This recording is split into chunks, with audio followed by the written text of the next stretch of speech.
Why do we need to practice MCQs more frequently for NEET, NExT or any other kind of competitive medical examinations? Practicing MCQs helps us in having a very detailed understanding of the subject. It also aids in recall and consolidation of the information we already have. These questions are curated by highly experienced faculties who skim through the topics and present to you only those questions which have the highest probability of being asked in the examinations. MCQ solving is an art. It does not happen overnight. You practice and you get better at it. 2-3 revisions down the line, you tend to think like an examiner. You understand the examiner's mindset. You might think, how can this piece of information be presented to me in form of a clinical vignette, integrated horizontally, vertically, or both? At the end of the day, MCQ solving helps us in having a very holistic approach to solving a question. Hi, I'm Dr Navoneel Debnath. I have completed my MBBS from IQCT Medical College, Durgapur. I have secured an All India rank of 672 in NEET PG 2021 in my first attempt. Many of my juniors have often asked me how to go about solving MCQs. Today in this video, I am going to share my experience on how to solve MCQs and make the best utilization of the MARROW QBank. Now the approaches of solving MCQs. Number one, the Anterograde method. In this method, what you do is that you go through your notes, the review books which you have been referring to, and then solve a QBank set.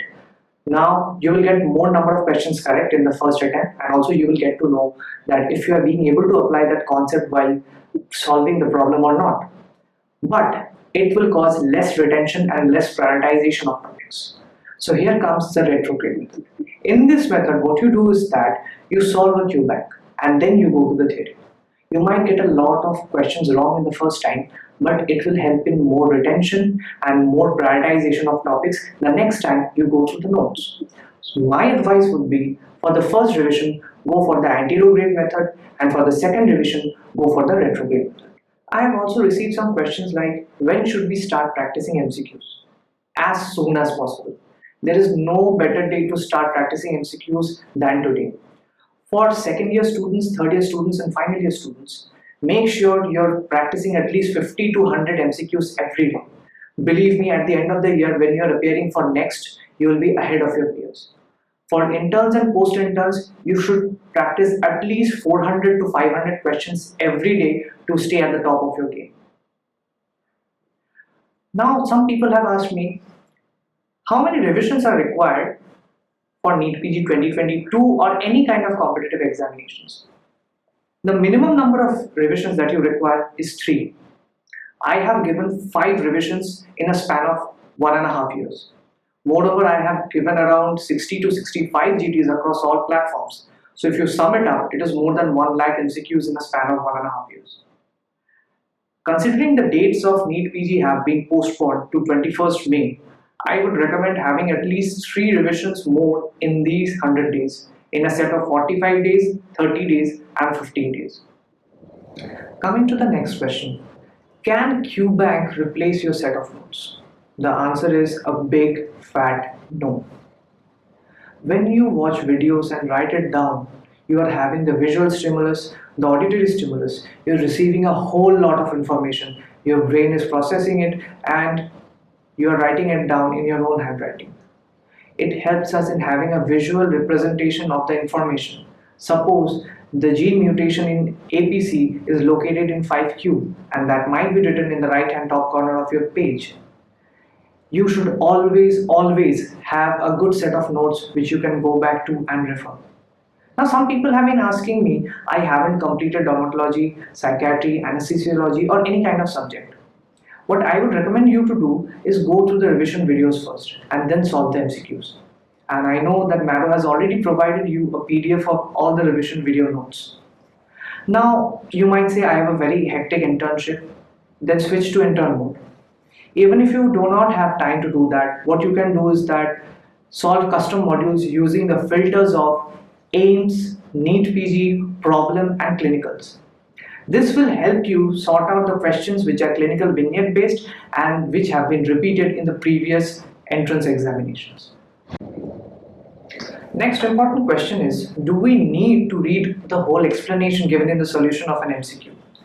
Now MARROW QBank is extremely well composed. They provide you the solutions to the question information in and around the topic, and also a number of pearls associated with it. Ideally, I would ask you to jot everything down into your notes. But this is impossible and is a futile exercise. What you need to do is focus on these three things while you are going through the solutions. Number one, keywords that help you clinch the diagnosis. Number two, new concepts, information or facts that were not there in your notes. And number three, approaches while solving a long stem question. Now coming to the next one, how can we balance solving MCQs and reading theory? Now since the exams are nearing, what you can do is that if you are devoting 10 hours a day for studying, give 6 hours for solving MCQs and the rest 4 hours for studying theory. And use the Anterograde method in the first revision and the retrograde method in the subsequent ones. Now some people have asked me how to go about bookmarking. Bookmark judiciously. Please bookmark judiciously. Don't keep on bookmarking every question that you are getting wrong. Use the bookmark sign to sort out those questions which have been repeated again and again and you are getting them wrong. Use the star mark to sort those questions which have new concepts or information that you had missed out earlier. And use the question mark sign to sort out the questions which are very, very controversial. Suppose if I bookmark 50 questions today, make sure that you are practicing a custom module of those bookmarks at least twice in a week. Otherwise, you are bound to forget it. Now, many people have asked me, how many questions did you have bookmarked 7 days before the exam? I had around maybe 1,000, 1,200 bookmarks 7 days before exam because I had to go through GTs, go through the theory of things that I have forgotten and also the previous year questions. So make sure you do not bookmark a bizarre amount of questions because you will never have the time to go through all of them.